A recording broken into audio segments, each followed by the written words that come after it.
Pagkatapos ng isang buong buwan ng pag-aayuno, heto na ang araw ng tagumpay. Ngayong Miyerkules, April 10, ang Eid al-Fitr. Sa araw na ito, ipinagdiriwang ng mga Muslim ang pagtatapos ng Ramadan, isang buong buwan ng pagtitiis ng gutom at uhaw mula pagsikat ng araw hanggang paglubog ng araw. Sa pamamagitan nito, hangad nila na magsisi sa kasalanan at makiisa sa mga mahihirap. Pero ngayon, sabi ng isang imam, para itong kanilang graduation day.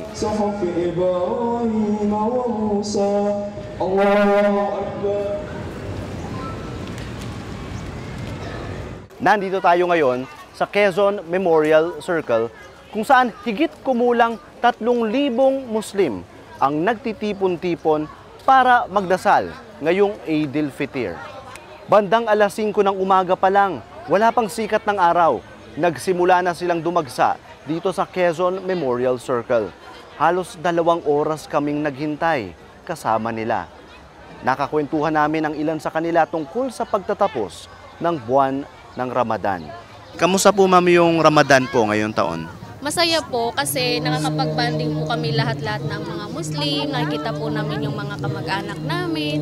Tapos salo-salo po kami. Tapos bigayan po ng mga blessings. Para sa amin pong mga Muslim, ito po yung parang Pasko din po namin. Yung nag-share ng mga blessings. Lahat po nagpapaka-sacrifice po para po sa pagbabanal po namin. Kamusta po yung Ramadan para po sa inyo? Okay naman po siya, masaya yung experience. Masaya pa rin, masaya po. Kahit na natutuyuan po na yung lalamunan, ganun po. Paano po yung experience sa matuyuan ng lalamunan? Siya kasi 'di ba yung fasting kasi ginagawa namin siya ng 4 AM tapos wala siyang 4 AM to 6 PM and then 4 PM hanggang 6 PM na yon. Wala pong tubig, wala pong anything, bawal po kaming kumain, bawal po kaming uminom, basta bawal po lahat ng Pero yung ginagawa po namin, pwede naman po kami yun po, medyo mahirap po siya kasi nga po, yung iba may work, tapos yung iba naman po, may mga school, yun po, mahirap po siya. Medyo naman po siya, pero okay naman po, kaya naman po. Tsaka ang init pa naman ngayon, di ba? Sobrang init po, kaya medyo mahirap po siya, pero alhamdulillah po kasi nasosurvive naman po siya.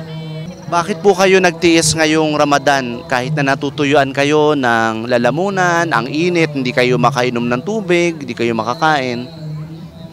Kailangan po kasi yun sa isang Muslim kasi yun po yung nakagisnan namin. So kailangan talaga every year is ginagawa po namin ito.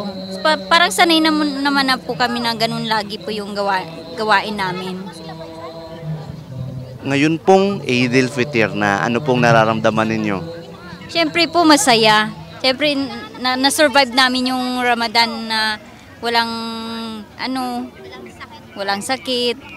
May kanya-kanya pa silang dala na pagkain na pwedeng pagsaluhan. Sabi niyo parang Pasko rin ito ng mga Muslim? Opo. Bakit po? Kasi nagsasama-sama kaming mga Muslim dito. Yun po yung pinakamasayang araw po namin. Saan kayo kakain pagkatapos nito? Maghahanap po kami ng area dyan na pwede pong paglapagan ng mga food namin po. So may dala kayo? Mayroon po. Saan po? Dito po. Pwede niyo po pakita? Sample po. Ito lang yung dala ko kasi yung ibang kamag-anak ko meron din po. Ito po, langka po yan. Pinaka-the best po na recipe yan para sa aming mga Muslim. Pakita po natin. Wow, ang sarap. Ano po ito? Langka? Langkang ginataang langka po. Good for ilan po ito? Pangmaramihan na po. Sa buong pamilya. Pagsapit ng alas 7 ng umaga, ang mga kwentuhan at kamustahan naging taimtim na pagdarasal. Allahu Akbar.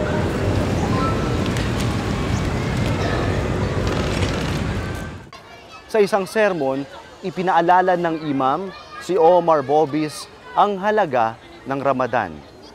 hinimok din ng imam ang mga Muslim na magbagong buhay.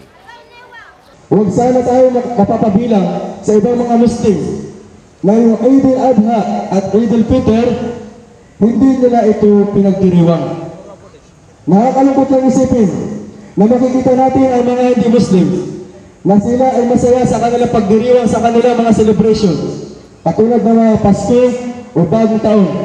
Pero minsan, nakakalungkot isipin na bakit may mga Muslim na ang kanilang Eid al-Fitr at Eid al-Adha ay ginawa nilang normal na parang katulad ng ibang araw. Sinabi ng Allah subhanahu wa ta'ala, "Qul bifadlillahi wa birahmatihi fabidhalika falyafrahu." Sabihin mo, Muhammad, sa pamamagitan ng kagandahang loob ng Allah para sa kanila, para sa ating mga Muslim, at kanyang habang para sa atin, pabidhalik sa pamamagitan nito tayo ay magdiwang. Huwag natin gawin ang ating Eid al-Fitr na parang normal na araw, katulad ng mga normal na araw. Dapat makita sa inyong mga mukha yung saya. Yan ang napakalaking sunnah. Si Prophet Muhammad sallallahu alaihi wasallam, sinusuot niya ang pinakamaganda ng kasuotan at nagpapabango at winugulkam niya na nakangiti at binabati ang lahat ng mga tao sa araw ng Eid. Ito ay araw na dapat tayo mag-i-enjoy, mga kapatid, sa pananampalatayang Islam. Mga kapatid, ang pag-aayuno natin sa buwan ng Ramadan at ang Quran, yan ay mamamagitan sa atin sa araw ng paghukom. Natapos na ang buwan ng Ramadan. Tapos na. Pero ang karapatan ng Allah hindi natatapos. Tandaan niyo. Natapos ang Ramadan, pero ang karapatan ng Allah hindi matatapos sa iyo. Tandaan mo yan. Yan ay pasan-pasan mo hanggang dumating sa iyo ang kamatayan. Wa'bud rabbaka hatta ya'tiyakal yaqin. Sambahin mo ang iyong Panginoon hanggang dumating sa iyo ang yakin. Sabi ng mga ulama ay ang kamatayan.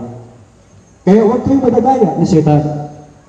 Huwag niyong hahayaan na after ng Ramadan, hindi mo na ipagpapatuloy ang pagbabasa mo ng Quran. Na after ng Ramadan, wala ka na sa masjid na nagsasala sa Salatul Jama'ah. Huwag mo na hahayaan na after ng Ramadan, hindi ka na magpa-fasting. Yes, natapos ang pag-aayon sa buwan ng Ramadan.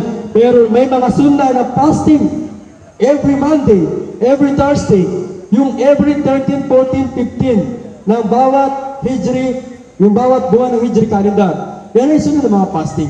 Natapos ang buwan ng Ramadan, i-continue ang pagbabasa ng Quran. Natapos ang buwan ng Ramadan, yung pagpapakain mo sa mga tao, ituloy mo. Natapos ang Ramadan, yung iyong mga dua, yung mga tahajjud mo, ituloy mo. Allahu Akbar. Pero alam nyo, kung tutuusin, ang hamon ng Ramadan ay hamon din para sa lahat. Ang pagtalikod sa kasalanan at pagharap sa isang bagong bukas. Paterno West Makel, Rappler, Manila.